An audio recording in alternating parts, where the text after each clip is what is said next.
Okay, go. This is what happens, not trying to be quote-unquote religious, when you basically want to run from the Most High King. You understand? The scriptures, Deuteronomy 28 is the only record of the ancient world to tell the two brothers there is no ziggurat inscription that speaks about what will happen with the people if they broke the laws, the statutes, and the commandments of their God and Maker. You understand? Deuteronomy 28 is the record of that. So, another issue is that all black people, all melanated people, all people of color did not come out of Kemet.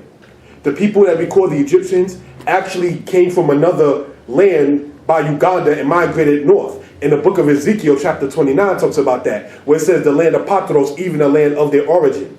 You see, that being in the southern part, south of where the Sudan is. So we have to know and understand that all black people did not come from what they call the Nile Valley civilization. Neither did ancient Egypt claim all of Archebalon or Africa. How you know that is because you got the record that happened with Senusrit, the wars that he had in reference with the people of the Ethiopians. Then you got the record of what happened with Thutmose I. Then you have the record of what happened with King Tut. Then you have the record of what happened before that with King Senefru and the Nubians in Dynasty 4. So, and once you see, this is what happens, not trying to sound arrogant, the average Kemetic scholar doesn't go into the history of it. They give you a romanticized version of Kemet, a Europeanized version of it. You understand, an Eric Orbach version of it, a James H. Breasted version of it, without giving you the actual hard evidence of it itself. And so when the Kemet train doesn't work, they got to now try to jump over the Kush. Then they got to go to the Nook. Then they got to go to this people or that people. Example. Then when the debate that the brother Nasi had, the guy he debated back in 2013 in a building in Harlem, he said, y'all can have Egypt, I'm going to go to Nubia. You playing hopscotch. And that's what you got to do when you're running from the Most High King. They say that Khufu has his pyramid, but Yah created the heavens and the earth and held the earth for nothing. The power that you're talking about is what? Really? Okay, now, one of the other things to talk about is they're trying to sit there and denounce the Most High King of Israel.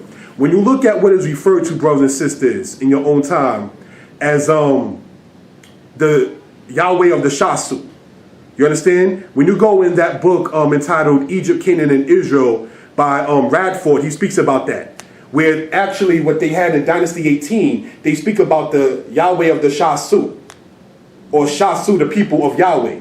You understand? And what basically Shasu is an Egyptian term meaning those who move on foot. So that's why a lot of people are saying that the Shasu were part of the Israelites that was moving on foot when they was escaping out of the land of Egypt. You understand? Now that right there is very important to let it be noted and understood, because that is talking about Amenhotep III, which is before the time of Akhenaten. So if the people noted as the Israelites in history was in Egypt prior to the time of Akhenaten, we have to then begin to ask, why are people trying to focus on Akhenaten? It's because they try to sit there and pick the weaker of all black civilizations and promote that person up. Akhenaten was not a good help to his people. When the people were talking about sending help because the Kabiru or the Hebrews were attacking in the Amarna records, Akhenaten did not go and help the people. Now, when they try to sit there and ask Israelites, okay, can you dig up the grave of such and such? First off, it's not Israelite custom to dig up the graves of anyone.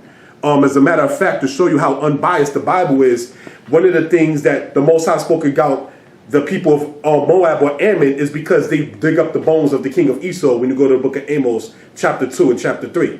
You understand? So you was never in the ancient Shemitic culture, certainly the ancient Hebrew culture, to go and dig up the dead of Moses, of Abraham, of Isaac, or Jacob. We believe, know and understand to let our ancestors rest in peace.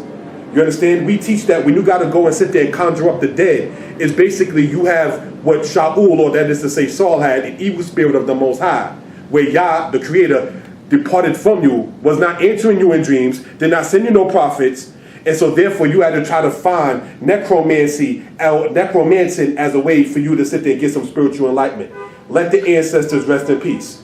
Stop going over and pouring libations on Harriet Tubman's tomb. Stop it. The lady died at 93 years old with pneumonia. She needs to rest in peace, okay? So let that be noted and understood. Can I say something real quick on that subject? Brother. Briefly, I don't want to take time that you're speaking, but it's a moot argument, because when I asked a brother on the Kemetic side since bodies are so important, Let's start with the first dynasty of Egypt. I said, show me one. I said, show me a body from dynasty 2. 1 or 2. The prophet laughed and didn't answer. You know why? Because they don't have the bodies for dynasty 1 or 2. Why? Because pyramid building began in dynasty number 3. So the first 2 dynasties in Egypt, you have no bodies. So you definitely cannot use that as a litmus test for whether somebody existed or not, because if that's the case, then there was no pharaohs in the first and second dynasty. That's all a myth. Correct. Now, even after that, to collaborate, Yeah. even to collaborate in what you're saying, you're not going to find the tomb of Imhotep. You're not going to find the tomb of Amenemhet IV. You're not going to find the tomb of Neferhotep I. And you're not going to find the tomb of Dudimos. Now, most people into the Kemetic side that I spoke to, not to sound arrogant, they never heard of Neferhotep or Dudimos. They're like, who? What? That's because Dr. Such and Such did not go into that. Dr. Such and Such did not go into the Rhine Papyrus. They did not go into the Westcott Papyrus. And so when Israelites bring that out, they now got to say, well, y'all should stick it to the Bible. How you going to go over there? And they try to control how another grown man speaks. No, you never took the time out.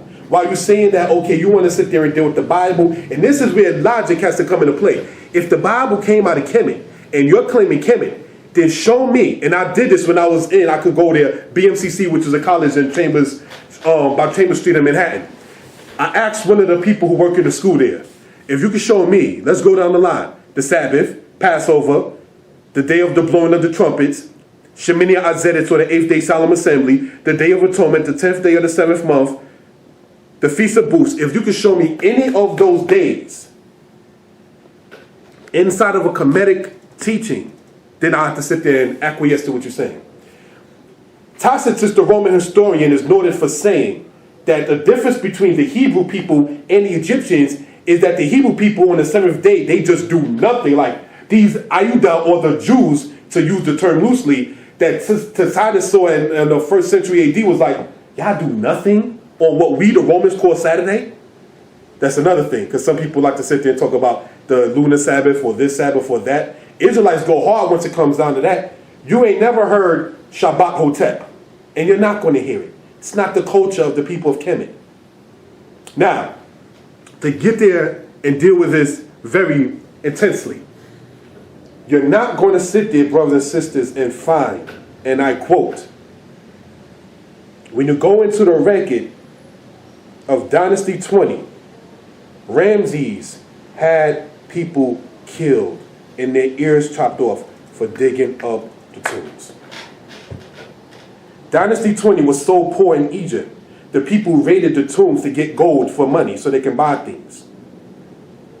When the pharaohs at that time found out what was going on, they had some of those people put to death.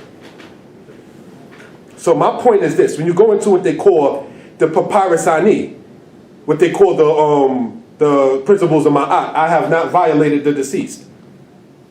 But you're showing a meme on Facebook saying my ancestors have their own museum. So let me understand this, brother and sister.